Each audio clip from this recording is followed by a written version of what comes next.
Gorillas are here for the show. And so is Franco's Army.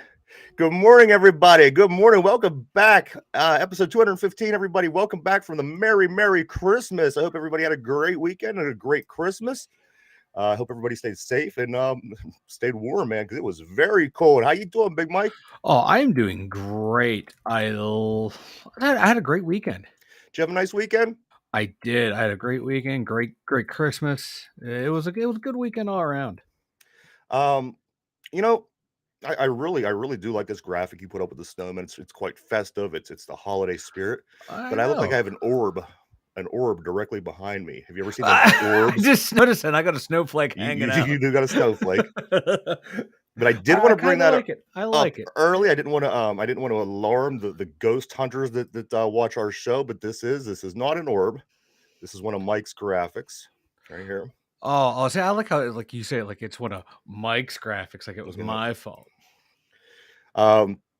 Yes. Merry Christmas. What a weekend, Mike. What a weekend. Holy moly. This was a crazy sports weekend. We had you dressed up like Santa Claus trying to get everybody to sit on your lap over the weekend here at the studio. That was always fun and exciting. Shut up. Mike, so much obviously going on throughout the weekend. We had Franco's ceremony. We had the game against the Raiders. We had teams losing that shouldn't have been losing. We had all kind of crazy stuff, Mike. But first of all, before we get started, I just want to address one topic. I just have one bone to pick. Uh-oh. Not with you. I mean, maybe with you. I don't know. I don't really pay attention to what you do off the show. But my thing is this, Mike. And we spend a lot of time for doing work on the show. We spend a lot of time on social media doing things, dealing with Twitter, Facebook, Instagram, so on. My beef is this, Mike. Before we get started, this is my beef. For all the cheering Nazis, and what I mean by cheering Nazis, you have people who are fans of the Steelers. Yes. And they get on and they're like, yeah, good. Steelers win. This only needs to happen for the Steelers to get in the playoffs. People are excited. Okay. Yeah. And then you get the troll that comes in. Why do you root for them to win? They shouldn't win. They won't get a high draft pick. If you don't get a high draft pick, you're never going to be good. You can't root for this team to win. You know what? It doesn't matter who people root for. People can root for it's not going to make one difference to the way the Steelers season goes at all. It's not going to make one bit of difference to the way we draft. It's not going to make one bit of difference on how high we draft. Let people enjoy their fucking life. Let people enjoy their football. Let people enjoy their team. If they want to root their team on, let them. I don't know how many times over this weekend there's people, why do you want that? Because I like my team. That's why. And if I want to see them fucking win, I want to see them win. Leave me alone. If I root for them and it somehow affects what goes on in the game, then that would be different. Yeah. You telling somebody not to root for somebody, it's idiotic because it has no meaning. It's just a personal. They just want to see their team win. Yeah. Like I want to see my team win, but I also want to see them, set themselves up but you better. Can't tell people not to root for a football team. Yeah, I'm not going to tell anyone not to root for them. Me personally, I would have been happy if the Steelers would have lost out after the bye. Just winning a few games here and there, but see progressions going on. But I want that better draft pick so you can get a better player. Right, so you can make naturally. the team better. But when they win, I'm like, cool, they won. I'm not going to be, oh God, they won. That's just going to ruin the future. No, I'm like, cool, they won. But what's it going to do? That doesn't let the wins and losses affect me the rest of the week. How's it going to affect for somebody to tell people not to root for the team a certain way on how the outcome actually goes? It's irrelevant. It's that person being a dick, right? Yeah, it is because they won. They probably have nothing going on in their life, so they're not happy. So they don't want to see anyone else happy. These cheer Nazis. That's what it is too. Like I'm the guy. Like, hey, we won. cool. I'm happy if we win. We lose, like, that sucks, but I move on throughout my day. But if we lose, like, cool, we get a better draft pick. But if we win, I don't go, oh fuck, man, that there goes our draft pick. No, I'm like, cool, we're winning, we're showing signs of improving. And like when I sit down to watch a game, I want my team to win. Or if they lose, I want it to be a competitive game. I don't know how many games I've watched where like the Steelers lost or the Penguins lost, but it was a competitive game. At the end, I'm like, I wasn't entertained. Yeah. That's the whole point of sports, is to sit down and be entertained. It's better when your team wins. It stings a little when your team loses, but it's like how you lose. Best case scenario, listen, when you lose, it helps because that helps the draft pick. You Yeah. should be wanting your team to lose. I mean, I want to see this team get better every week. And if that means coming out in these last 2 games and winning to show signs of improvement, to show my Yeah. improving, to show my lines improving, to show my defenses improving, I would rather that than sit there and root for them to lose so I can get a draft pick. That's going to happen regardless. No matter what happens, that's going to play out the way it plays out. You can't get upset at a fan for wanting their team to win. That's driving me nuts with these people. Yeah. Like if you're just sitting back and watching the Steelers from a neutral, objective standpoint, you'd say, hey, it'll be better for the team to lose. And here's why. You're going to get the better pick. Players can't improve with losing. It's about how you win, how you lose. So if you're improving but still losing, that's a good thing. That's a positive. And because you're improving, you're getting a better draft pick. From a neutral standpoint, that's a good point. But from a fan perspective, you want your team to win week in and week out because you don't care. You don't care about the draft. You only care about the draft when the draft shows up. So you drop 4 spots because your team won a game. So be it. You're probably going to get your guy. You're still going to get a good guy. Like as long as you're picking within the top 20, you're going to get a solid starter right away. Once you get down to like that 25 to 27 range, it's like, okay, it's just going to be an impact player or not. But remember, where did we pick TJ Watt? Where did we pick Cam Hayward? We picked them later in the draft. George Pickens was a second round pick. There's got like, okay, Ike Taylor, 4th round pick. Antonio Brown, 6th round pick. The Steelers find players. Tom Brady, 6th round pick. Well, Tom Brady's the outlier of all outliers. He should never. Jimmy Clausen, 1st round, or these Baker Mayfield. Baker's not bad, but Danny Werfel. You see the guys over the years. Cade McNown, Kenny Pickett. No, I'm joking. I had to throw that in there. But no, you find players, 1st round picks that people were saying, oh my god, this is a can't miss prospect. Bust. You find someone in the 1st round like, oh, why'd you take him? Turns out to be a pretty good player. Because I'm sorry. I was saying, we took Terrell Edmonds in the 1st round. People are like, why are you taking him? But now you're watching him this year as he's played. He's got better year over year. This guy's a solid safety in the league. Is he a dominant safety? Like, oh my God, in the top, like Darwin James, Minkah Fitzpatrick? No, but he's in that solid group where if he's your starting strong safety, you're doing really well indeed. Even when you had Troy Polamalu back there, his other guys. His first year, people were saying he was a bust. Why'd they trade up for him? He was terrible. Ryan Clark and these other guys, they weren't top safeties in the league, but they just have to be good enough to supplement and play off of the safety that you have that is the top, which we do have in Minkah Fitzpatrick. Yeah, him and Minkah Fitzpatrick. Minkah says, like, me and Terrell have that. We just look at each other and we know. We don't have to talk good enough anymore. For me. They just know and they feed off each other so well. And that's what you want. That's what you want with your, like you were saying, your safety opposite your dominant safety. So that's my big beef. And a lot of people know, and many people don't know, that we have a large, and I mean large. And if you don't understand what this means, go do some research. We have a large Mexican fan base, Mike. It's for the Pittsburgh Steelers. Yes, we do. Huge. So some of these people in Mexico don't have access to the NFL football. Some people in Mexico they can't watch it all the time. They're constantly looking for ways to stream. They don't have the total coverage that we have. Mm-hmm. So when they get on social media and they support this team because they won, they get shit on by 15 people who saying that's stupid. Yeah. Because it's going to affect next year's draft. The fact that you're rooting for this team is going to affect next year's draft is what's stupid. Those people are fucking stupid. Yes, they have their opinion, but that's when you're coming down on other people for their opinion, your opinion is garbage. Yeah, it's not like in hockey where, okay, we're going to tank to get a Sidney Crosby, an Ovi, a Connor McDavid. That's smart. That is smart. That's what you do when your team starts winning in those situations. That's stupid. But this is the NFL where it's hard for like one player to change a franchise that quick. Yeah. So as long as you're still picking within a comfortable range, not bad. And we're seeing improvements on this team. We're seeing players improve, and that's good. We went from 2-6 to 5-2, 2-6 in the first 8 games to 5-2 in the second half. Granted, the competition was different. Yeah, it got easier, but it's still, you're playing the schedule they give you.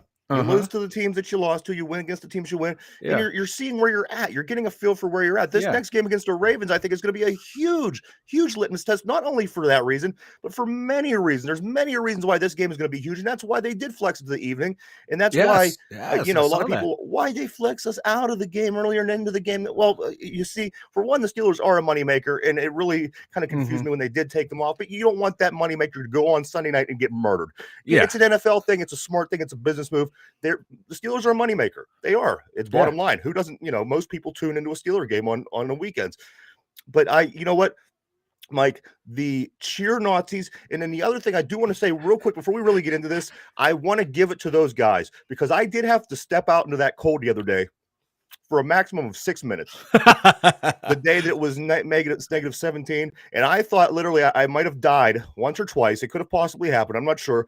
But I have to give it to those guys that went out on that field Saturday night and played that football game with short sleeve shirts on, with air-thin pants. I mean, them guys are basically naked out there, in some areas. And those guys went out there. At first, I got to say, they did look a little slow. They did look a little sluggish, and they didn't look like they want to be out there. However, once the game got started and they got moving and playing and hitting, they really came along. And I got to give it to every one of them guys from both teams, not only the Steelers, but the Raiders as well, to come up here out of the warm Vegas weather. I don't know what it is, but I assume it's warmer than here. And they went out there and they played it was a damn good football game, in my opinion. And every one of them guys, I give it to them, man, because like I said, I really feel that I died when I was outside for 6 minutes that one day. Yeah, you were out there for 6 minutes where I work. Part of our facility, there's an extension area, and we load trucks, and those trucks are not, inside the building. So it's the trucks are outside. You're still working inside a building, but there's usually a flap over, like where you walk from the building into the truck. Yeah. Right. The one day of the year, the people who park our trucks didn't put the flap up was Christmas Eve, where it was like negative 24 at the wind chill. So yeah, my team down there, I give them a thumbs up, because they were going through what the players were going through. That this cold air just blowing up into you, and they had to deal with it more than 6 minutes than you. So the thumbs up for anybody that had to deal with. Yeah, had to go everyone and anyone who had to go out into that cold for more than 6 minutes yesterday. The other day is a hero. A middle finger up to the cheer Nazis, Mike. That's my thumbs up, and my middle finger's up for the weekend. So I got both. I got a thumbs up and a middle finger this week. Yeah. Oh, you got a lot more coming. Don't you worry. We got a whole show here ahead of us. What did I do this weekend? I don't want to. So the Pittsburgh Steelers, they go out, they picked up the win 13-10 over the Las Vegas Raiders. Mike, it was a pretty amazing game overall. The second half was great, because I kind of missed the first half. I don't know what the hell's wrong with you. You were sleeping. And I was exhausted that week, man. I was just dead to the world, and I wake up and it's, the Steelers are losing. Typical. So it started out, Pat Fryermuth comes up with this idea for everybody to wear a Franco Harris jersey coming into the game, which I thought was an amazing State guy. The Penn State guy had to come up with the idea. For he's a Penn State guy, for smart another guy. Penn State guy. Smart guy on the team came up with it. So they all showed up in their Penn State jerseys. That was the first, you're watching, you're like, yeah, this is good. You really felt good about the game. Mike, and let me tell you something. Can I tell you something? You can tell me something. Now you'll know, and we'll touch more on it later when we get into the picks, but I did for the tiebreaker for this week. I picked the exact score of the Immaculate Reception. I don't know if you realized it or not. I did. I saw that, fanboy. And you want to know why I picked 13-7? Because I knew that it was going to be that kind of game. I knew it was going to be that kind of score. I knew that one of the Steelers were probably going to score 13 points, not because it's fixed, not because I'm a fortune teller, but because the football gods were alive and well on Saturday night. And I don't think that anybody could argue, because let me tell you something, Mike. On that last interception of the game, after we scored with under a minute left, gave them the ball very similar to the way that the 1972 game 50 years ago went.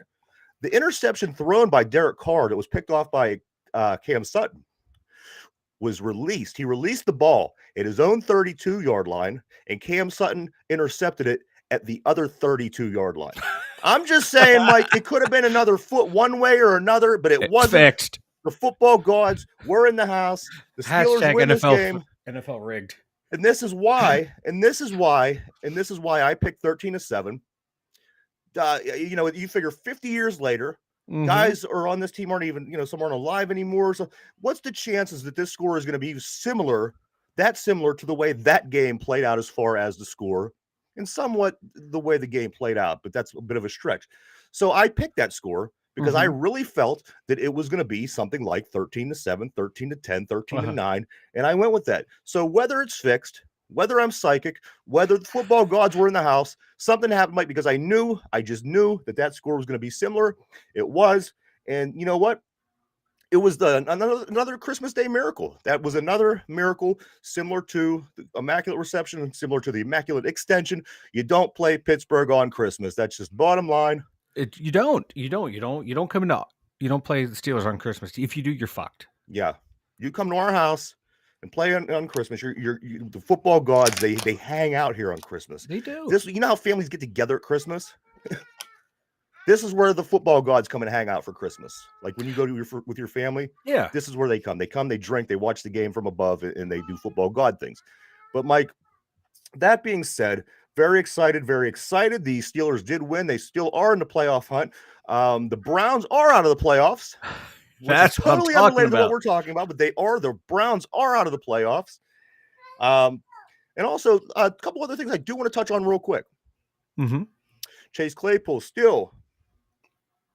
I don't even know if he played. His name wasn't even in the stats. So the Bears are 0-7.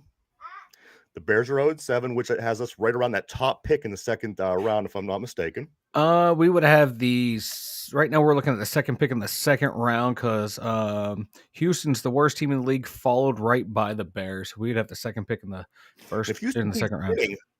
Who knows? Because Houston, they keep winning. Houston's 2-12-1, and Chicago's 3-12. So I'm worried about the Broncos and the Cardinals and the Colts. They all have sitting there with like 4 wins. We just need the Bears to lose out. Also, Mike, we are 5-2 since the Claypool trade. Yes. And the one that's very special to my heart, warm and fuzzy feelings all around for Christmas for me, because we are now 15 games into this 17-game season, and our number one high-paid wide receiver has 0 touchdowns. I just want behind the peek behind the curtain here. Who was rooting for Deontay Johnson to get the game-winning touchdown? I was. You were. I'm just going to throw it out there. You were in such a festive move. You got caught up in the spirit of the game, spirit of the season, the spirit of Franco. You're like, I want Deontay to win. I want Deontay to get that game-winning touchdown. When it was 10-6. And we started that drive where we scored a touchdown on. I told Mike, I said, you know what? I don't care. Even if it's Deontay Johnson that scores this touchdown, I would take it. Because I wanted my team, I wanted the Steelers to win. Yes. You were not a cheer Nazi. I was not a cheer Nazi. I was very, very festive. And if Mike wouldn't have kept playing anal beads with the Christmas lights, it would have been a pretty good damn night. But you were excited about that just as much as you were about the game. I just want to say the highlight of the game for me, the player of the game for me, who finally lived up to the hype, lived up to the building, and he did. Cam Hayward. Yes, this was the perfect Cam Hayward game. It really nationally was. Televised. No real effect on the season. No playoff game. All eyes on him. He comes out of the tunnel carrying the Franco flag all by himself. This man was in heaven. Yeah. All eyes were on Cam Hayward.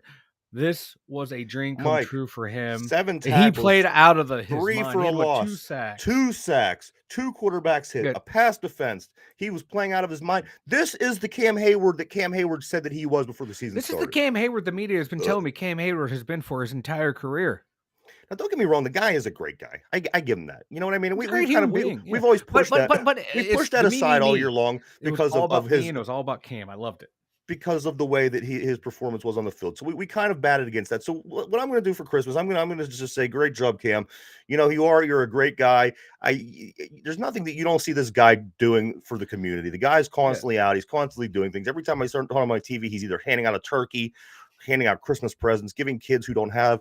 So you know what, Cam, you're the big man this week. There's a lot of people that could have got the start to this game, but I give it to you. You went out there, like I said, you became that guy that you said that you were in the preseason when you were comparing yourself to Aaron Donald. That's who you were. So if you need a certain personal standard to go by, go back and watch this game. That's the guy that you need to be if you want to be that guy. This is the game now everyone's going to point to. Like when Cam has a bad game, it gets pointed out. They're going to point to this game and this game only because they have no other games to point to this year or in crunch time games and big money games.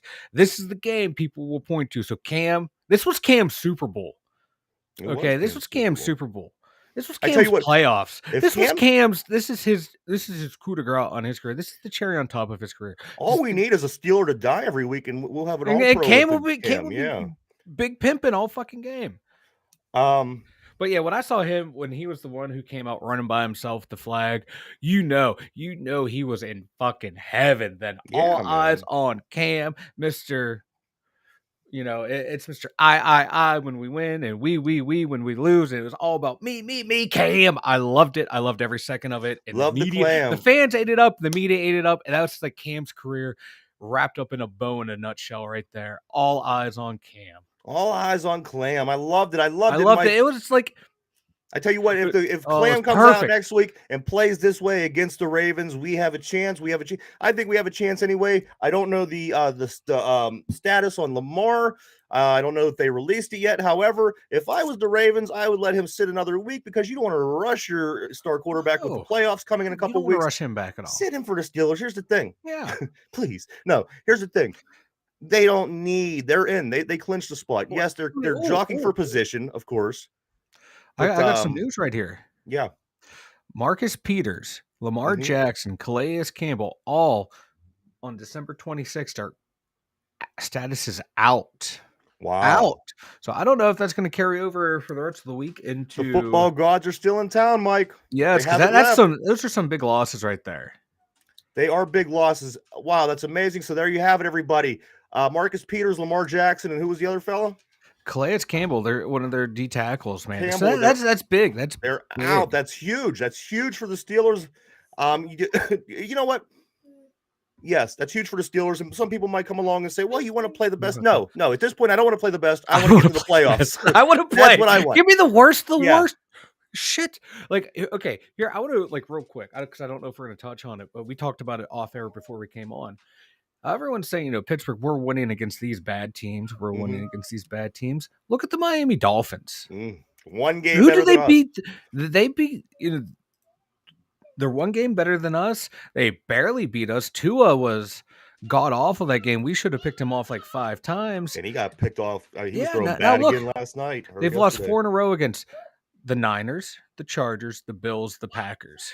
Yeah. They lost earlier to the Vikings, the Bengals, and they even lost to the Jets. They only beat us by 6 points. Yeah, they barely beat the Raiders, barely beat the Bills early in the year. They beat the Patriots. Is the between us and the Dolphins. They only a 3-point victory over the Bears. They 4-point victory over the Lions. This team, like, you remember that year the Steelers won 11-0 and like, oh, you didn't beat anyone. Oh, you're barely winning. Yeah. Hello, Miami Dolphins. Your Dolphins, absolutely. This is who you are. Mike, this is wild. So people want to say Pittsburgh, we're only winning because we're paying bad teams. Why don't you apply? Why doesn't anyone else apply that to any other team in the league that did well and is fading? Kenny Pickett, Mike, did gift his offensive line a bunch of grills for Christmas. I thought that was kind of. You can tell he's a rookie. Yeah, he ain't got that money. Yeah, he got them grills. But you know what? I thought that was cool because you want to build that with your offensive line. You want to have that relationship. That's my favorite time of the year. Did not let him get sacked all game. I think that was big in a game like this. It was a rough, tough game. Kenny didn't get sacked. That's great, Mike. And the other thing, where did it go that I wanted to touch on here? Brian's lost in thought. Well, I got like 30 things I want to talk about here. I just want to shout out there. Robert Spillane led the team in tackles. Woo! Yes. How the hell does that happen? 7 tackles, But, 2. like, Minkah Fitzpatrick only had to make 2 tackles. That was huge right there because we saw in those games, past couple games, where Minkah was leading the team in tackles. That's not good. Yeah. No, you're right. But Uh, you're right, it was encouraging because we are gonna be playing a tough run team this weekend, and, it's gonna be Ogunjobi had another good game. He Okeechobee needs to play talk about good this week. a key Cam free needs to agent play sign. good this week. The linebackers need to play good this week. This game is huge. This game, we say it every year or every week because it's true. This week is going to be the biggest game of the year, and it couldn't be against anybody else besides our hated rivals, the Ravens. Mike, I'm looking forward to that. Queen don't feel that it should have been flexed. A man named Queen says that we're not, we're not good enough to have the game flexed. I think a man named Queen is full of shit. And I think a man named Whoa. Queen is going to be on a team that loses this weekend. So, My man just went all out on Patrick Queen. you know what? Fuck him, man. You go tell him that. You're right. But let's not go too far. We do got a couple things I still want to talk about this past game. Like, of course, everyone's still talking. They're buzzing. People are moving on to the Ravens, but I do want to talk about a few things. The ceremony for Franco Harris was nice until the NFL cut out on us. I don't know why they did that. I noticed it during the game. It didn't really bother me too much because I was doing a couple other things. I was watching it, keeping an eye on it. But they cut out and went to commercial right in the middle of the ceremony, which I thought was kind of a weird thing to do because that was kind of what the game was all about. But, and the other one, Mike, you can find it online. Go watch. And you can find it online. And the other thing, Mike, is the when the NFL confused the Mexican flag for the Italian flag. Yes, that was the greatest thing ever. Who are these people? The way to contribute to the stereotype of America of we don't know anything about other nations, and boom, there you go. The Mexican flag has the eagle in there. The Italian flag is just plain 3 colors. Yes. And I just want to say about that NFL broadcast booth. Oh my God, can you get like 4 of the worst announcers? Like they are not play-by-play guys. They're not. They was terrible. I was like falling asleep watching that game because of the announcers. Yeah, man. They were terrible. They were real bad. Like Michael Irvin would just pop up out of nowhere. Like, what the hell is he doing coke off the hooker's ass? Then Mariucci pop up, and then Rich Eisen, and then someone else. Like, what the hell's going on here? There's too many people. And one other thing, Mike, from the past, I have to get this in there somewhere. From last week's game, Marcus Allen, he did get fined. He did get fined for leaving his huddle during a timeout and going into another huddle and standing in the other huddle and face to face with the coach at one point. Hey, that's how we do it up at Penn State, baby. You know what? Anything to get into your head, we will do. $10,640 is what he was fined. But you know what, Mike? It didn't stop there. But again, we'll touch that shortly once we get into the next segment because it happened again to not an extreme extent, but it did happen again to this team on Saturday. But I'll get to that in a moment. Couple of things we do, Mike. Kenny Pickett's 14-yard touchdown to George Pickens marked only the 4th time in NFL Super Bowl era of a rookie throwing a game-winning touchdown to a rookie in the final 2 minutes of regulation. So, if you want to go down the rabbit hole and find stats, that's a pretty interesting one. Only the 4th time a rookie threw to another rookie in the final 2 minutes of a game for a win. That's pretty cool. Just kind of something to add to these young players that's going to be on this team for a long time. Pat Freiermuth, George Pickens, Kenny Pickett, Najee Harris. You got to like it, Mike. I mean, these guys have plenty of potential. You add some other players in some spots and put a line together that's going to be protecting these guys for years to come. You got a pretty nice team. I don't know. I'm still not sold on, Alex Smith 2.0. Of course you're not. I'm not sold. I'm not sold. Nobody expected you to be. I'm not sold. Everyone else at the skill position group, I am sold on. It's just Alex Smith 2.0. I mean, he did. He'll win you some regular season games, but I don't know. Another game-winning drive. I mean, he's up over 2,000 yards. He had it's nothing impressive though. It's nothing where you're like, oh my God, that's oh my God. It's like, oh, okay. Okay, well, that's not every quarterback that comes into the league. That's just 1 or 2 guys, basically. I mean, but he did. He led the team to an important win. He's fighting. He's getting better. And the guy didn't play half. He's really not getting better. I keep hearing people say he's getting better, but I still see the inconsistency with his throws. 26 of 39, 244. But he's still missing wide open players. He's still bad reads. He gets happy feet in the pocket. it's still. You're watching with shit-colored glasses is what's going on. No, I'm watching objectively. 29 of 36, 244. I'm sorry, it's Kenny Pickett. He went to Pitt. He's playing for the Steelers. I can't say anything bad about him. That's all cute and everything. Greatest quarterback ever. Which I don't care about anymore. The fact that he played for Pitt, I don't give two shits. The fact of the matter is he's playing for the Steelers. He's driving down the field. He's winning games. He's doing what he's supposed to do. He's had one. Well, listen. The veteran on the other side of the ball went 16 for 30 for 174, a touchdown and 3 picks, while our young quarterback, who's not getting any better, went 26 for 39, 244, 1 touchdown, 1 pick. Yeah, he's not getting any better. He's not getting any better. That's bull. Listen, we're 5-2 in the last 7, and he didn't play half of the games in the first 8 that we played. Good. We should have let Mitch in there. Mitch did, actually had that offense that looked great. But anyway, who Mitch 3 picks last week? Yeah, Kenny 8 picks. Kenny 9 picks. Kenny 10 went picks. 6 weeks without a pick. Mitch comes in last week and throws 3. So I mean that was the week before. Better. It was the week before Mitch came in through 3 picks because he saw that offense wasn't doing shit. He said, "Fuck it, we're throwing this ball down the field." Other than Kenny, Alex Smith 2.0, I'm going to show you. He channeled his inner Rex Grossman and said, "Fuck it, baby, I'm throwing it deep." He's like, "George is down there somewhere." Mitch was terrible. He was terrible. Yeah, in that game where he threw 3 picks, but he was moving the team, man. And then he came back last week, won the game. We won last week. 3 picks, we lost. Yeah, that wasn't last week. That was the week before. Yeah, we won this week. We lost the game where he threw 3 picks. That's all I'm saying. Yeah, but we won the next following. Okay. We won the following week. We played the Panthers. I could have won that game. On the other side of the ball, the Browns couldn't. Alex Highsmith. You know what? The Browns are so funny to me because the Browns cannot beat a team from the NFC South. And that division is terrible. We would be undefeated, first place in that division. We would be sitting in a playoff spot right now if we were in the NFC South, and the Browns lost multiple games out of that division, which makes me laugh. But on the other side of the ball, Mike, Highsmith got his 12th sack? Was it 12? Yeah. So the defense really came through this weekend, Mike.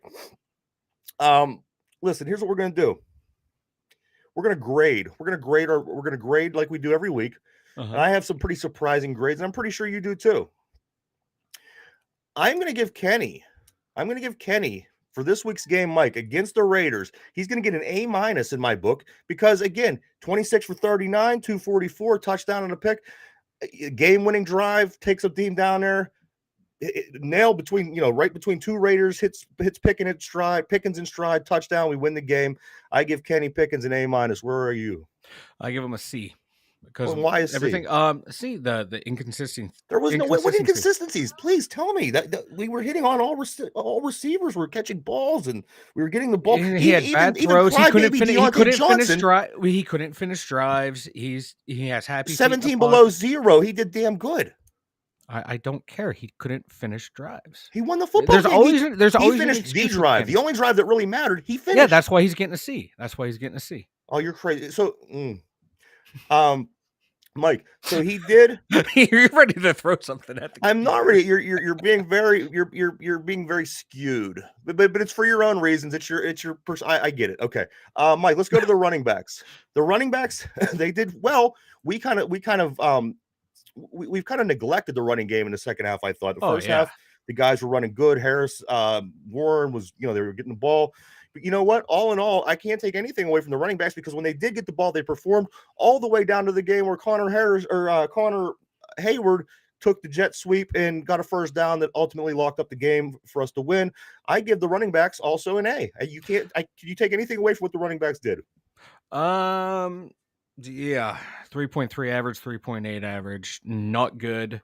This kind of ran the ball 22 times between the 2 main running backs, though. 16 and 6 carries. Yeah, and they only finished with 76 yards. That's not good. 53 and 23, which all came in the first.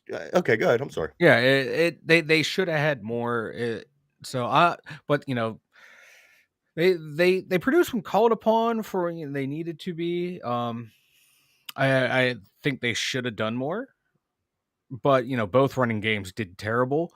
So I'm still going to give them a C. I don't think our running game did terrible. They didn't do terrible. They were playing in minus 17. 22 carries, 76 yards. That's not good. But they get a C. It was average. You're taking things that are very situational.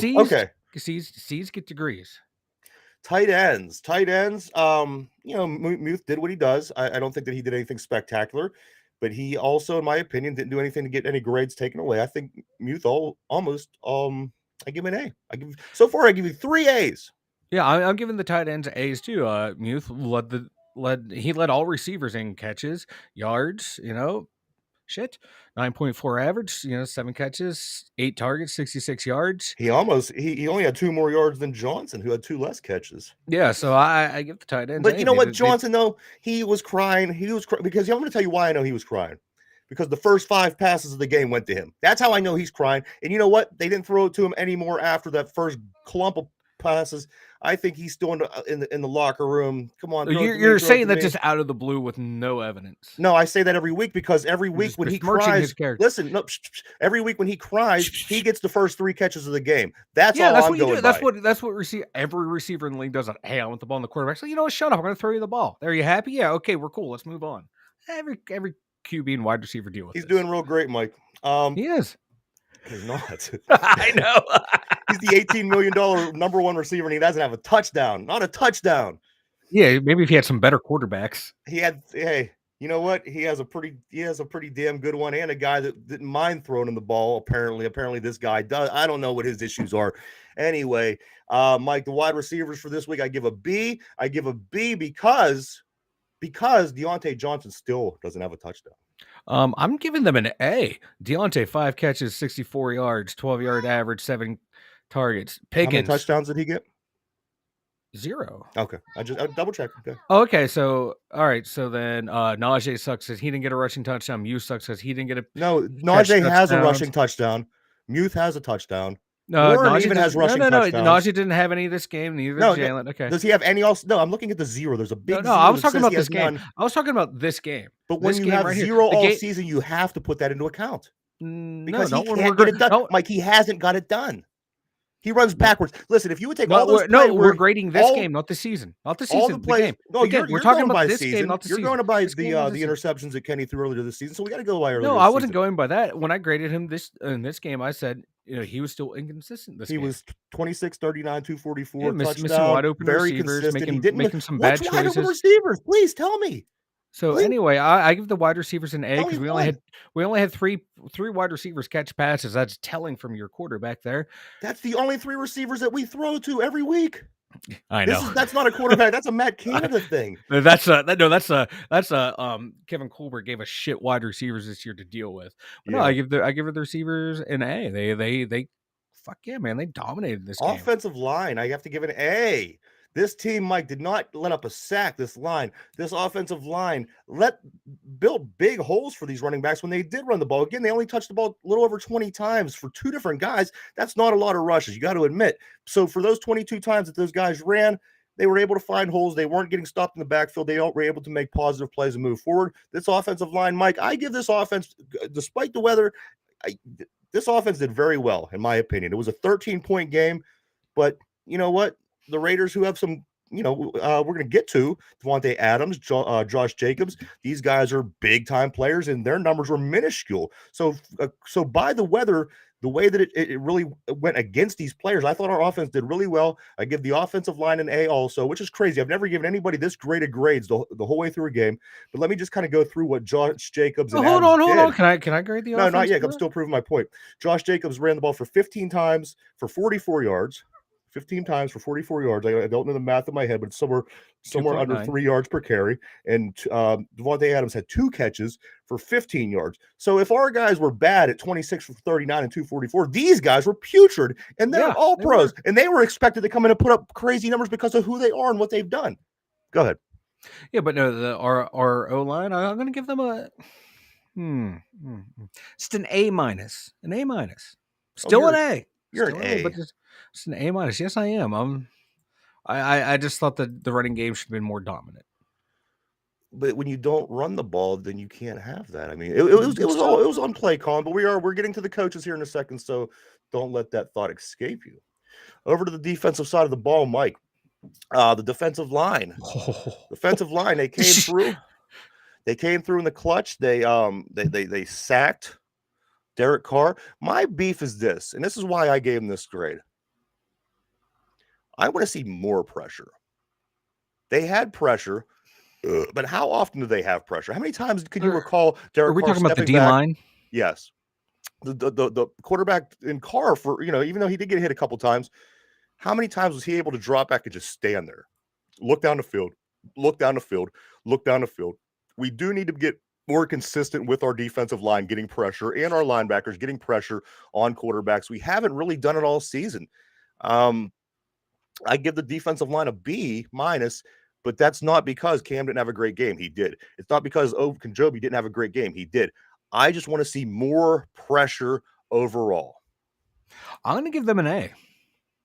I thought they played rather well. They shut down their run game. They did.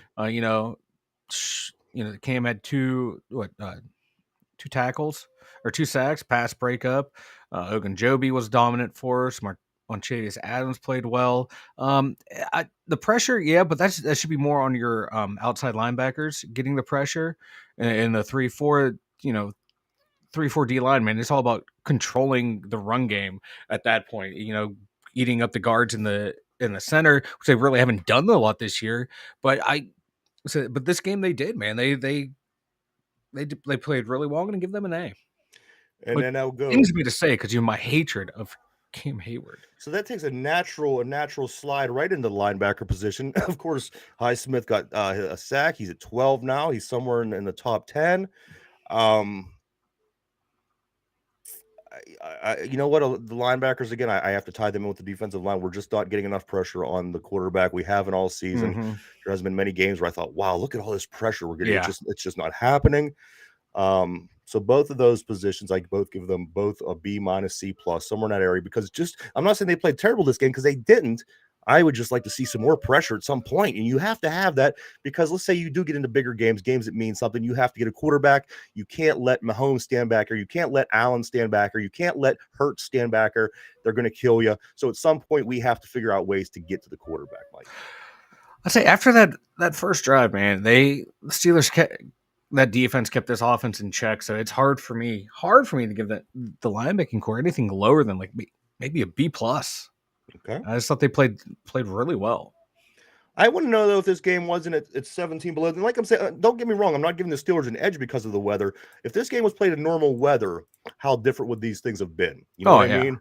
I mean, obviously, you would have seen a little bit more Josh Jacobs. You would have seen – I think the game might have been a little different. I don't know. But let's move on. Cornerbacks, Mike. Cornerbacks, baby. They held Adams to 15 yards on 2 catches. The only receiver that really did anything was that Renfro.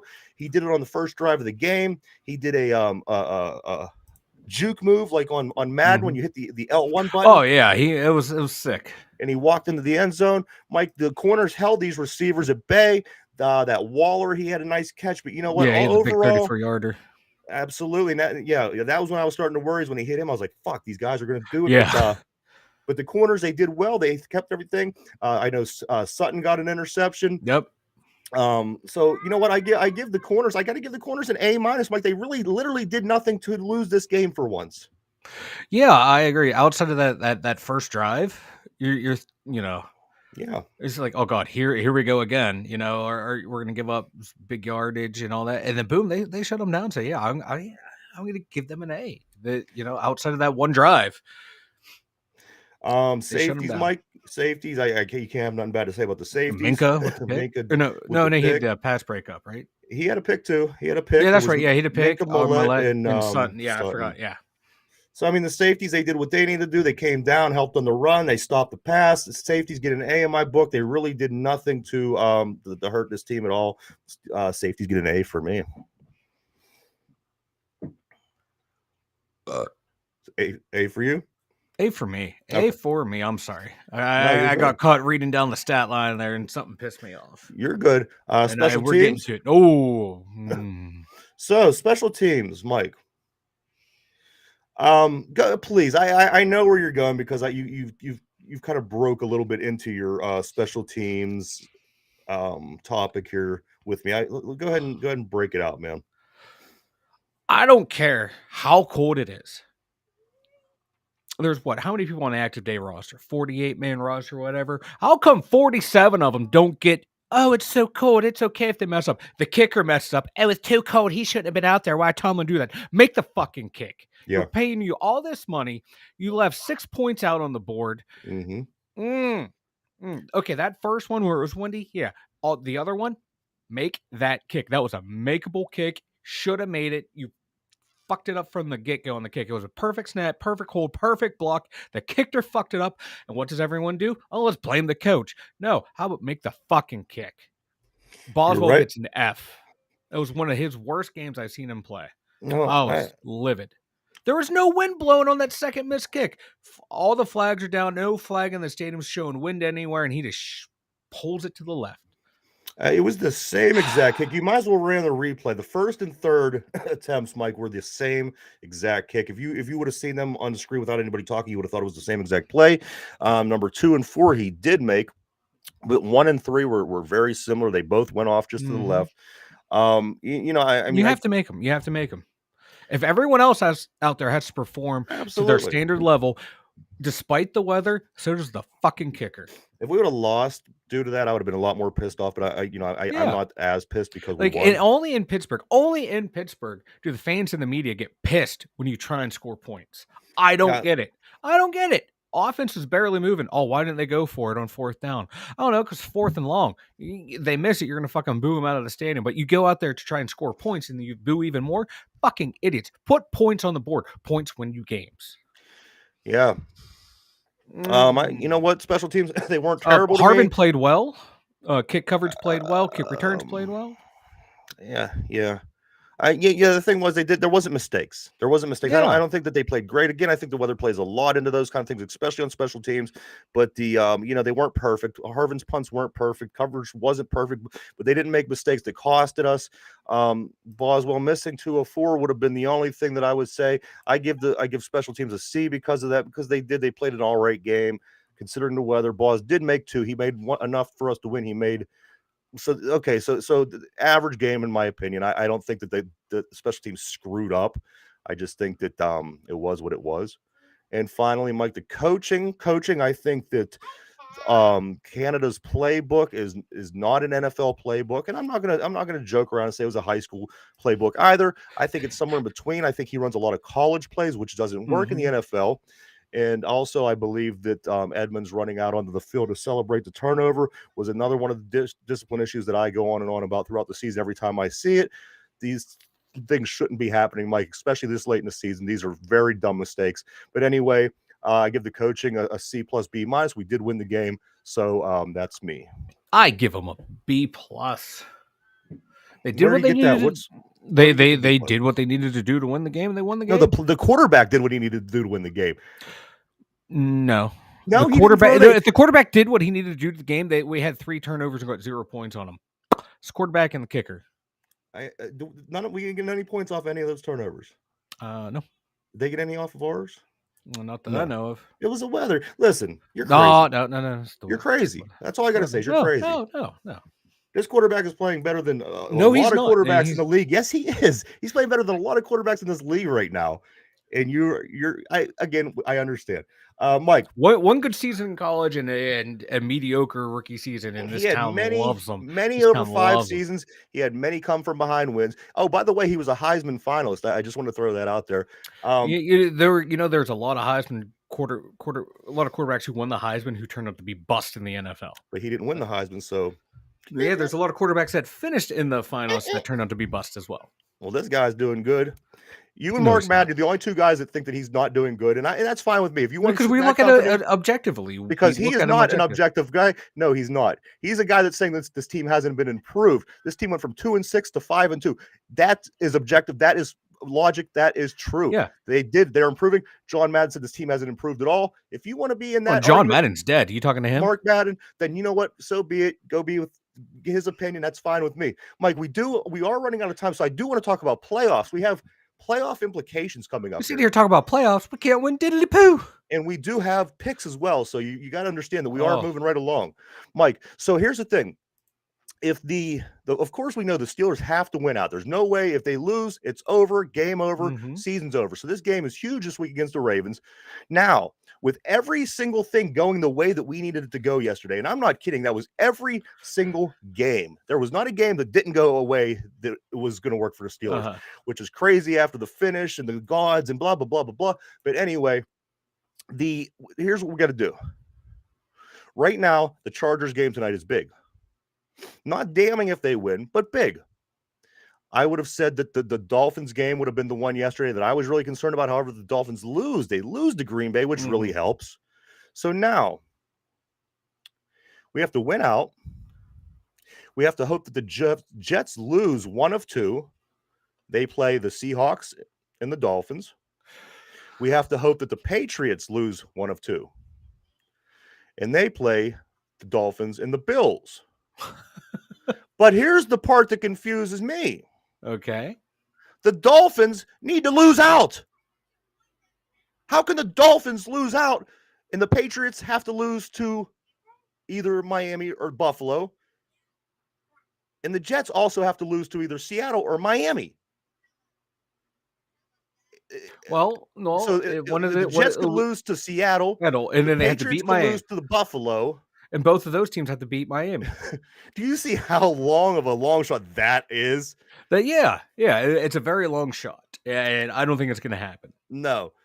When I looked at it that way, I thought, good Lord, there's really no, all we could do is just keep winning and hoping. Yeah. You need this all specifically to play out. You need the Dolphins to lose to the Patriots and the Jets. The Jets game is in Miami. And then you need the Patriots to lose to Buffalo. And the Jets to lose to it's hurt my fucking brain. So the Colts right now is what we just have to sit back, kind of hoping if the Colts could win, that makes it slightly easier. However, it basically creates that same position for the Chargers that it did it with Miami. So, I mean, it's very, very, very small chance. But like I said, if you sit back and you look at every single game, which is about a half dozen games that needed to go our way, and which were games that you wouldn't have thought. I wouldn't have thought in a million years that the Dolphins would have lost to Green Bay, but Green Bay's hot right now. Miami's not. So, it happened. A couple other these games, same thing, Mike. I don't know. I'm rooting again. I'm rooting for my team to get in. People are going to call me stupid because of the chances that it's everything that's going to take to get in, and we might lose a draft pick if they do. However, you know what? If you want to root for your team, root for your team. It's your team. Don't let anybody fucking tell you how to fucking root. Hey, at worst, because what? There's 32 teams, 17 makes the playoffs. So for the last one out or the first one out, who doesn't make it into the playoffs, we're picking 18th overall. Yeah, that's two more than we got our jabroni quarterback. So maybe we can get a better player. Mike, the Colts, they always seem to be the team. The Colts always seem to be the team that we have to rely on when these relying seasons when we can't handle our own and we have to wait for other people. It's always the Colts. It's always the Colts, and they always screw us. So I'm going to go out on a long limb here and say that the Colts are going to lose tonight to the Chargers. I hope that the Chargers lose. But it always seems to work against us when we're depending on the Colts. We beat Peyton Manning when Peyton Manning was supposed to be the greatest quarterback of all time, and Joey Porter and the boys just sat there like, oh, Peyton, you want to do all your pointing stuff? We're just going to stand here. We whooped their ass. Ben makes that game-saving tackle. Ever since then, we've been getting screwed by him. Mike, the Jacksonville Jaguars are 7-8. They are sitting in a division-leading playoff spot. I love it. I love it. If we were in the AFC South or the NFC South, we would be kings. Yeah. I love it. Mike, let's do picks. We got to get the picks. We're almost out of the show here. So we got the Christmas Eve games. There were only 4 games, Mike, between you and I. One is still up for grabs, but let me we'll get through that here. So the first game of the weekend, Mike, you picked the Ravens. I picked the Falcons on Christmas Eve. The Ravens did beat the Falcons 17-9. Heck yeah. The game that kind of threw me for a loop, we both picked the Lions on this game because the Panthers, we played them last week, and we know that they weren't any good. This was a bad team, right? And the Lions, who really made an improvement this season, I thought would win.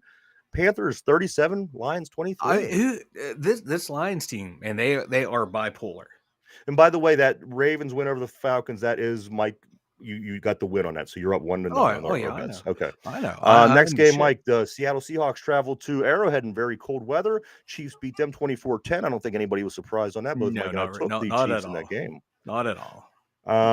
Another head-to-head matchup we had. Mike took the Browns, and I took the Saints. The Saints win that game 17-10 and eliminated the Browns from the Fuck you, Andy Dalton. So there we are. We're tied 1 game apiece, Mike. After 4 games total, we're tied 1 game apiece. The next one was a big surprise, but we needed this. Again, one of these games that we needed that you didn't think was going to happen.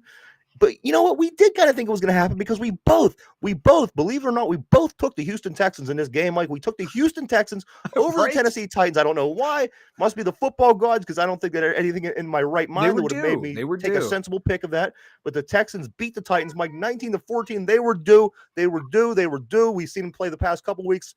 They are itching for some wins. Maybe they'll itch themselves right out of one of them top spots in the draft picks, right? Because they're up there. Yeah, they need to keep losing. If they win one more, Chicago loses. Chicago's sliding into that first spot. We get the first pick second round, baby. Hey, 0-7 since the draft, since the trade. I'll take that. If that happens, because Miami forfeited their first overall pick, we would have the 32nd overall pick in the draft. Yes. Mike, we also both took the Bengals in a game that helped us as well. We needed the Patriots to lose. The Bengals beat them 22-18.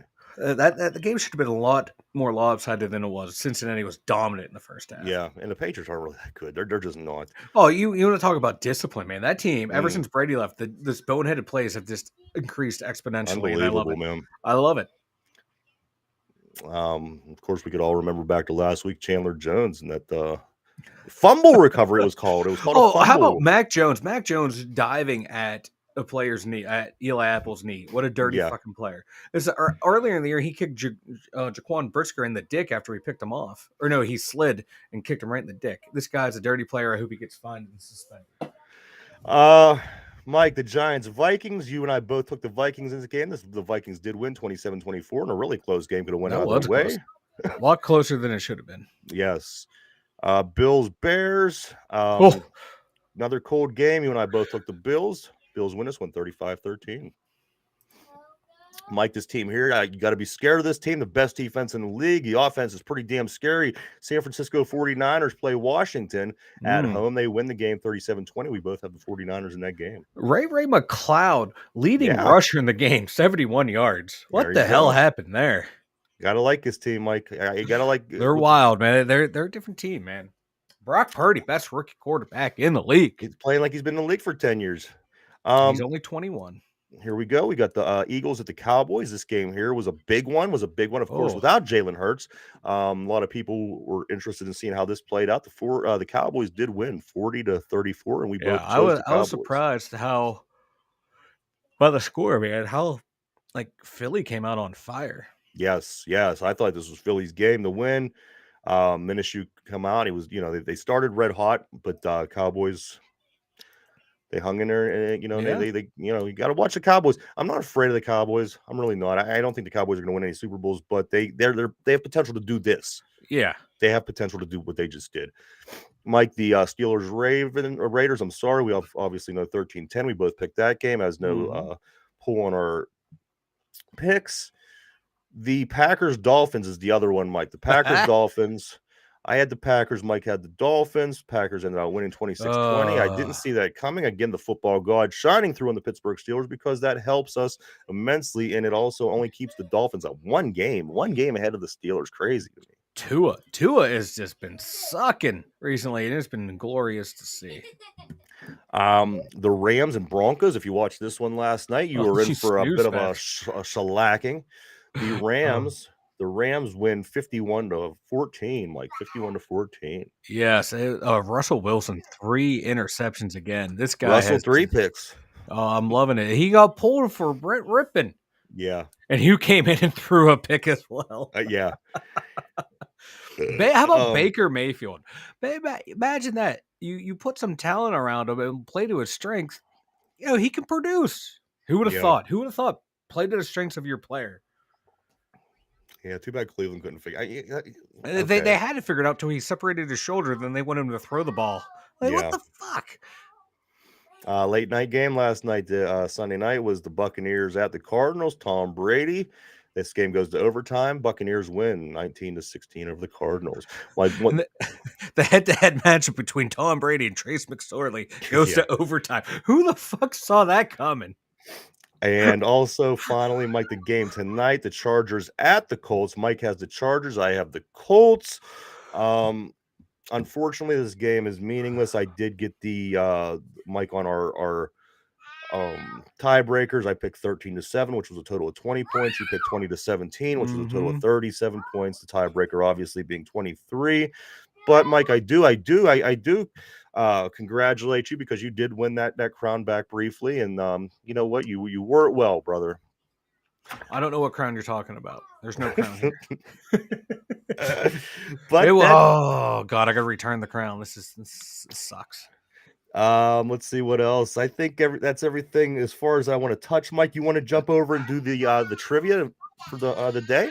Let's do the trivia of the day. Trivia of the day, everybody. So, Mike, we're going to jump back into some Ravens trivia. How well do we know our enemy? And boy, is this an enemy. This week, we're going to hear a lot of shit talking. I think a lot more shit talking than last time. I think so. Patrick Queen started it off a little bit yesterday, bad-mouthing the Steelers, saying, I don't understand why this is a flex game. I think my man just does not want to play the night game. He wants to get it over with. A man named Queen. So this is what I'm thinking this.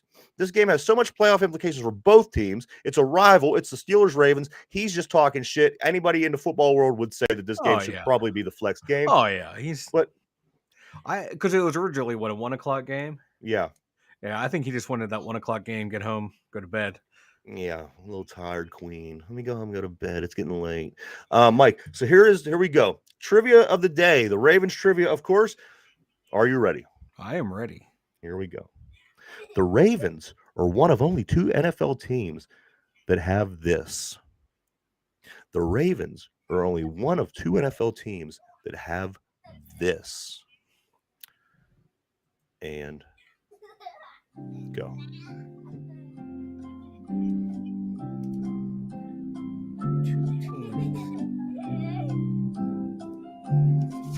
One of 2 teams that have this.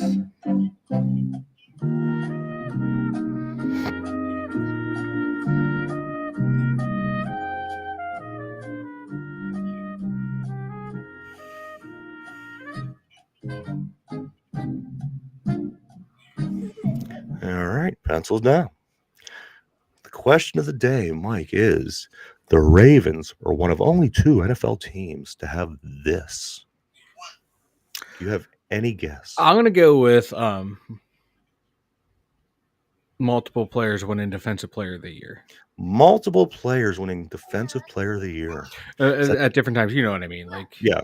Yeah. Is that your final answer? It's my final answer. All right. Let's go ahead and get you locked in.